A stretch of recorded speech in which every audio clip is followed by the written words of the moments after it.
আসসালামু আলাইকুম। আশা করি সবাই ভালো আছেন। এবারে কোয়েল পাখির ডিম ফোটাতে গিয়ে আমার যে এমন অবস্থা হলো তা আমি আপনাদেরকে বলে বোঝাতে পারবো না। আপনারা যদি সম্পূর্ণ ভিডিওটা দেখেন তাহলে বুঝতে পারবেন। যারা খামার শুরু করতে চাচ্ছেন তারা আজকের ভিডিওটা সম্পূর্ণ দেখবেন। আপনারাও এরকম পরিস্থিতির মধ্যে পড়তে পারেন। তো এটা যদি আপনাদের আগে থেকে জানা থাকে তাহলে আপনারা এখান থেকে সতর্ক হতে পারবেন। তো আজকের ভিডিওটা সম্পূর্ণ দেখবেন। তো ২০ দিন আগে আমি ইনকিউবেটর মেশিনে ১১০০ কোয়েল পাখির ডিম বসিয়েছিলাম। আর যেগুলো আজকে ফোটা শুরু করেছে। তো কোয়েল পাখির ডিম সাধারণত মানে ১৬ দিনে ফোটা শুরু করে। কিন্তু এই ডিমগুলো আমার ১৮ দিন পর থেকে ফোটা শুরু করে। তো এর কারণ কি সেটা আপনাদেরকে একটু পরে জানাবো। তো তার আগে মানে আজকে যেহেতু বাচ্চাগুলো ফোটা শুরু করেছে, তো ১ম এই বাচ্চাগুলোকে দেখলাম। তারপর এখান থেকে বাচ্চাগুলোকে দেখে খোসাগুলো এখান থেকে আলাদা করলাম। আর যেহেতু বাচ্চাগুলো ফোটা শুরু করেছে তাই দ্রুত গিয়ে আমি এই বাচ্চাগুলোর জন্য আমাকে একটা ব্রুডার তৈরি করতে হবে।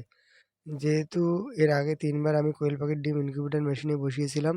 কিন্তু সেখান থেকে ভালো একটা রেজাল্ট না পাওয়ায় তো এবার সর্বোচ্চ চেষ্টা করছিলাম যে এই ডিমগুলো থেকে যেন ভালো পরিমাণে একটা বাচ্চা পাই আমি।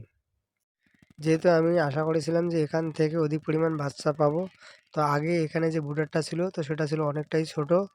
তো এর জন্য আমি বাজারে গিয়ে বড় মাপের একটা প্ল্যানশিট নিয়ে আসি এই বাচ্চাগুলোকে ব্রুডিং করার জন্য। যেহেতু জানি যে এখান থেকে অনেকগুলো বাচ্চা পাবো, তো সেই হিসেবে ব্রুডারটাকেও এখানে অনেকটাই বাড়িয়ে দেই। এই ব্রুডারটা তৈরি করতে আমার খুব একটা বেশি সময় লাগে না। যেহেতু এখানে আগে থেকে সবকিছু আমার রেডি থাকে, তো এজন্য এটা খুব কম সময়ের মধ্যে আমার তৈরি হয়। এখন যে ব্রুডারটা দেখতে পাচ্ছেন, তো একটু আগে আমি আগের ব্রুডারটা ভেঙে ফেলেছিলাম। ভেঙে ফেলে এখন নতুন করে এই ব্রুডারটাকে এখানে বানালাম। তো আগের যে ব্রুডারটা ছিল তো সেখানে আমার কয়েকটা চীনে হাঁসের বাচ্চা ছিল। তো সেগুলোকে এখানে ব্রুডিং করছিলাম। যেহেতু বাচ্চাগুলো এখনও অনেকটাই ছোট, তো সেগুলোকে এর পাশে একটা ব্রুডার তৈরি করে ওগুলোকে সেখানে রাখবো। যেহেতু অল্প কিছু বাচ্চা তো এগুলোর জন্য খুব একটা বড় জায়গা লাগবে না। তো এজন্য এগুলোর জন্য ছোট করে একটা ব্রুডার বানিয়ে দিলাম। এখন এই বাচ্চাগুলোকে এখানে রেখে খাবার পানি দেবো। আর খাবার পানি দিয়ে আমি চলে যাব আমার মেশিন থেকে যে বাচ্চাগুলো ফুটেছে তো সেগুলোকে আনতে। আর এই বাচ্চাগুলো আনার আগে এখানে যে লাইট টাইটগুলো ছিল তো সবগুলো আগে ঠিকঠাক করে নিলাম।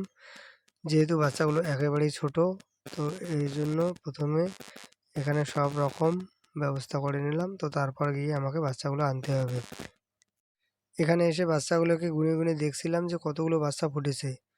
তো এখানে শুধু উপরের ট্রেতে বাচ্চাগুলো ফুটেছে, মানে নিচে যে ২ টা ট্রে রয়েছে তো সেখানে একটা বাচ্চাও ফোটে নাই। তো এর কারণ যখন খুঁজতে গেলাম তো তখন দেখলাম মানে কিছু বাচ্চা আমার নিচে পড়েছিল।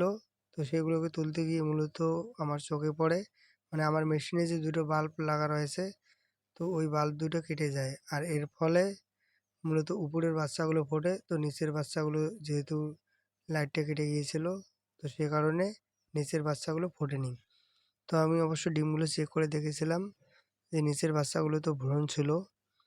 তো এর জন্য আমি ১ম এ দ্রুত মানে ট্রেগুলোকে নামিয়ে ফেলি।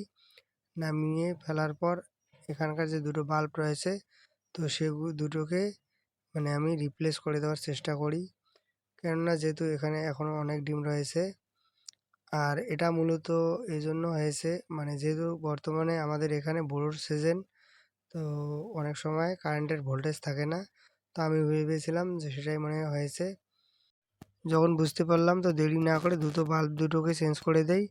আর বাচ্চাগুলোকে তাড়াতাড়ি এনে ব্রুডিংয়ে দিয়ে দেই।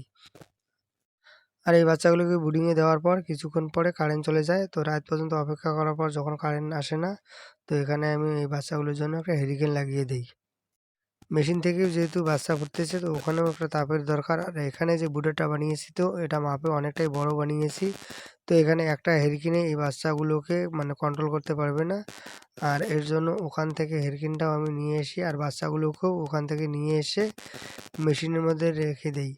যেহেতু আগে থেকে আমার বাড়িতে একটা হ্যারিকেন ছিল তো সেটাকেও আমি এখানে তেল ভরিয়ে তো সেটাকেও এখানে ব্যবহার করি। আগে থেকে আমি এই মেশিনে একটা হ্যারিকেন লাগিয়েছিলাম। আর বাচ্চাগুলো সহ ওখানকার হ্যারিকেনটা সহ মোট আমি এখানে ৩ টে হ্যারিকেন লাগিয়ে দিয়েছি। মেশিনটা যেহেতু অনেকটাই বড় আর বাচ্চাগুলো যেহেতু ৬ থেকে ৭ ঘন্টা কারেন্ট না থাকার ফলে অবস্থা একেবারেই খারাপ। তো এর জন্য আমি এখানে ৩ টে হ্যারিকেন লাগিয়ে দিলাম। এরপর কি হয়েছিল সেটা একটু পরে আপনাদেরকে জানাবো। তার আগে যখন আমি দুপুরবেলা বাড়িতে আসি মানে এই বাচ্চাগুলোকে ব্রুডিং করার জন্য, তো তার আগে আমার কিছু বন্ধু আসে মুরগির ডিম আর কবুতর আর হাঁসের ডিম নিতে। তো ১ম এ আমি তাদেরকে এসব দেই। তখন পর্যন্ত কারেন্টের ভোল্ট ছিল না। মানে যে পরিমাণ ভোল্ট ছিল তাতে আমার মেশিন চলছিল না। আর এই কারেন্ট মূলত সকালবেলা আসছিল। তো সকালবেলায় একটু ভোল্টেজ ছিল। তো তখন আমি গিয়ে মেশিনটা ৪০ ডিগ্রি তাপমাত্রা আর আর্দ্রতা ছিল একেবারেই 0। যেহেতু এই সময় বাচ্চাগুলো ফুটতেছিল, তো এত তাপমাত্রা আর এত কম আর্দ্রতার ফলে অনেক বাচ্চা আমার নষ্ট হয়। আর এরপর এটুক দেখার পরে আবার কারেন্ট চলে যায়। তো এখন পর্যন্ত মোটামুটি মানে বিকেল ৪টে বাজে। তো এই বাচ্চাগুলোকে আমি এখানে ব্রুডিং করতেছি। তো এখন পর্যন্ত কারেন্ট যায় আর আসে। যদিও বা আসে তো তার ভোল্টেজ নেই। তো দেখা যাক শেষ পর্যন্ত এখান থেকে কতগুলো বাচ্চাকে বাঁচাতে পারি। আর রাতের বেলায় যে কারেন্ট গিয়েছিল, তো সকাল পর্যন্ত কারেন্ট না আসার ফলে আমার অনেকগুলো বাচ্চা নষ্ট হয়। অনেক বাচ্চা দুর্বল, অনেক ডিম এখনও ফোটেনি। তো কী হয় পরবর্তীতে একটা ভিডিওতে আপনাদেরকে জানিয়ে দেবো। আজকে এ পর্যন্ত। ভালো থাকুন, সুস্থ থাকুন। আসসালামু আলাইকুম।